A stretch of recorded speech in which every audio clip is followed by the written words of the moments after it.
How to change your address on Amazon. Hey everybody, in this video I'll be showing you how can you change your address on Amazon.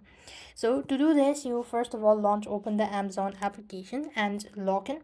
You'll then be directed to the home page. So here you want to click on the use section, and when you go to the use section, what next you want to do is simply click on accounts. As you go to accounts, then you could find account settings. Underneath you want to click on your address.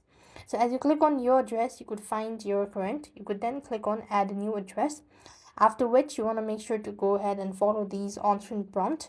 And once done entering the following information that has been asked, you could go ahead and review it or double check on it and click on add address. If you're sure about it, there will be a confirmation, so tap on the sure button or confirm. And with that being said, you'll have successfully changed your address on Amazon. So that is basically how it works. I hope the video was helpful. Make sure to like, share and subscribe. Thank you for watching. See you in the next video.